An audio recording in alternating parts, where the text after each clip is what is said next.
সেখানে জব করার পরেও যদি মনে হয় দেশে এসে তাদের নিজ নিজ সেক্টরে চাকরি করার সুযোগ পাবে। যদি ব্যবসা বাণিজ্যে চলে যায়, ব্যবসা বাণিজ্যে প্রতিষ্ঠিত না হতে পারলেও তারা আবার চাকরি জীবনে প্রবেশ করার সুযোগ থাকবে। এই অবারিত সুযোগের সংস্কারটা আমরা চেয়েছিলাম। শুধুমাত্র ডিফেন্স ব্যতীত পুলিশ, আর্মি, বিডিআর এবং আনসার বাহিনী এগুলো ব্যতীত আমরা বাকি যে সমস্ত সেক্টর রয়েছে সেই সমস্ত সেক্টরগুলোতে অবারিত করতে বলেছিলাম, ক্ষেত্র বিশেষে উন্মুক্ত করতে বলেছিলাম। যদি তাই না হয় তাহলে আন্তর্জাতিক মানদণ্ড অনুযায়ী আপনারা 40 করে দেন, ন্যূনতম 45 করে দেন। আপনারা এই উচ্চ শিক্ষিত বেকার যুবকদের কর্মের হাতকে অবারিত করেন, প্রসারিত করেন।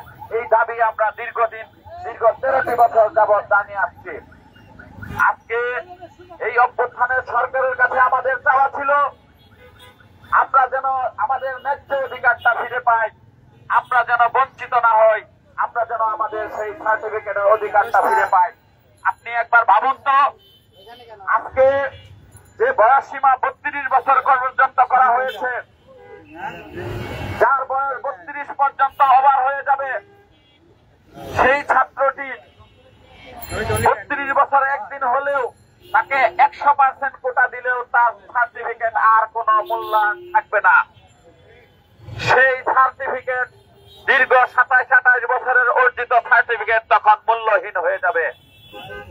আজকে সরকার বদলেছে, আজকে বিশ্ববিদ্যালয়গুলোতে এখনো সেশন জট রয়েছে।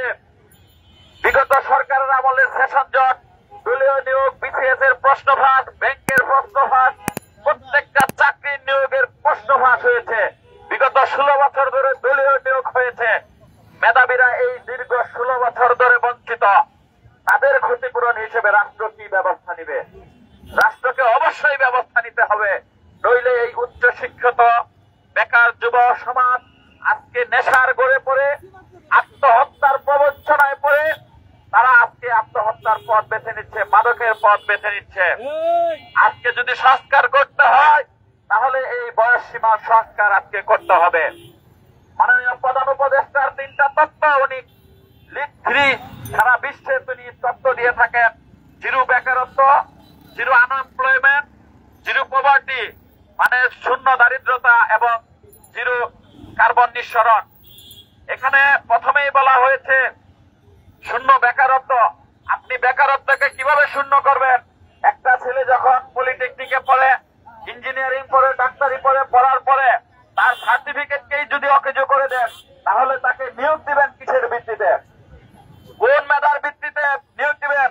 আমরা স্লোগান দিয়েছি অভ্যুত্থানের সময়, বয়স না মেধা, কোটা না মেধা, আমরা বলেছি মেধা মেধা। কিন্তু আজকে মেধার মূল্যায়ন কোথায়? আজকে যদি সেই 27-28 বছরের অর্জিত সার্টিফিকেট যদি মূল্যহীন হয়ে যায়, প্রত্যেকটা বিশ্ববিদ্যালয়ে 4 বছরের অনার্স, 6 বছর, 7 বছর, মাস্টার সহ 7 বছর, 8 বছর লাগতেছে, প্রত্যেকটা জায়গায় আছে। আপনারা খোঁজ নিয়ে দেখেন, জাতীয় বিশ্ববিদ্যালয় সহ 7 কলেজ সহ সব জায়গায় সেশন জটের কবলে ছাত্রছাত্রীরা আজকে দিশেহারা হয়ে যাচ্ছে। সেই অনুযায়ী চাকরির বাজারে চাকরির কর্মসংস্থান সেভাবে নেই। উন্নত বিশ্বে এবং উন্নয়নশীল দেশ বিশ্বগুলোতে আমরা দেখতে পাই সেখানে বেকার ভাতা অনার্স মাস্টার শেষ করার পর্যন্ত একটা নির্দিষ্ট সময় পর্যন্ত বেকার ভাতা দেওয়া হয়, কিন্তু বাংলাদেশে সেই সিস্টেম নাই। আমরা প্রধান উপদেষ্টার মুখ থেকে শুনি, তিনি বলেন উদ্যোক্তা হও, সবাইকে উদ্যোক্তা হতে হবে, চাকরি কেন করব, গোলামি আমরা কেন করব? তিনি যে এই কথা বলেন, আমাদের দেশের সবাই বেশিরভাগ 70 থেকে 80% বিশ্ববিদ্যালয়ের মেধাবী ছাত্রছাত্রীরা যারা স্নাতকোত্তর ডিগ্রি অর্জন করে তাদের বেশিরভাগ 70 থেকে 80% ছেলে মেয়ে হলো মধ্যবিত্ত, নিম্ন মধ্যবিত্ত ঘরের সন্তান, যারা টিউশনি করে, পার্ট টাইম চাকরি করে, বিভিন্ন অভাব অনটনের মাধ্যমে, বিভিন্ন এনজিও থেকে লোন নেওয়ার মাধ্যমে পড়াশোনা শেষ করে যে সার্টিফিকেট, যেটিকে দিয়ে তারা কর্মসংস্থানের সুযোগ হিসেবে তারা বেছে নেয়, অথচ সেই সার্টিফিকেট যখন মূল্যহীন হয়ে যায় সেই পরিবার দিশেহারা হয়ে যায়। তাহলে কি হবে?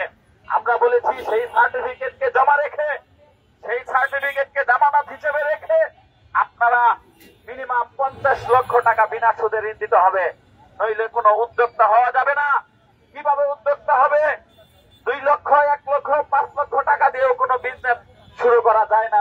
আপনারা জানেন বন্ধুগণ, বর্তমান দ্রব্যমূল্য সহ যে আমাদের আর্থসামাজিক পরিস্থিতির একটা সংকটময় মুহূর্তের মধ্য দিয়ে আমরা যাচ্ছি, সেখানে উদ্যোক্তা কিভাবে হবে? 10 লক্ষ 20 লক্ষ টাকা ছাড়া একটা অনার্স মাস্টার্স পাস, স্নাতকোত্তর পাস ছেলে একটা সম্মানজনক একটা পেশায়, একটা ব্যবসায় কিভাবে লিপ্ত হবে? সেই সুযোগ নেই। কাজেই আমরা বলবো এই বয়স সীমাকে অবারিত করে দেওয়া হোক। এইখানে কেউ চাকরি চায় নাই, বয়স সীমাকে অবারিত করে দিলে অন্তত পক্ষে এই উচ্চ শিক্ষিত যুবক যুবতী ছাত্রছাত্রীদের মাথা থেকে অন্তত পক্ষে একটা টেনশন যাবে যে আমার বয়স শেষ হয়ে যাচ্ছে, সরকারি চাকরির বয়স শেষ হয়ে যাচ্ছে, আমি তো আর আবেদন করতে পারবো না। এই হতাশা থেকে তারা মুক্ত হবে এবং কি তারা নিজ ইচ্ছায় নিজ প্রচেষ্টায় যে কোনো ক্ষেত্রে চাকরি ব্যবসা বাণিজ্যে তারা চেষ্টা করে যাবে। যদি ব্যর্থ হয়, ব্যবসা বাণিজ্য আমরা উদ্যোক্তা হতে বলি। ভাই, উদ্যোক্তা মানে ব্যবসা বাণিজ্য, ব্যবসায় লাভ আছে, লোকসান আছে, ক্ষতি আছে, যেমন লাভও আছে তেমন। যদি ব্যবসায় ক্ষতিগ্রস্ত হয় তাহলে এই ছেলে বা মেয়েটা কোথায় যাবে?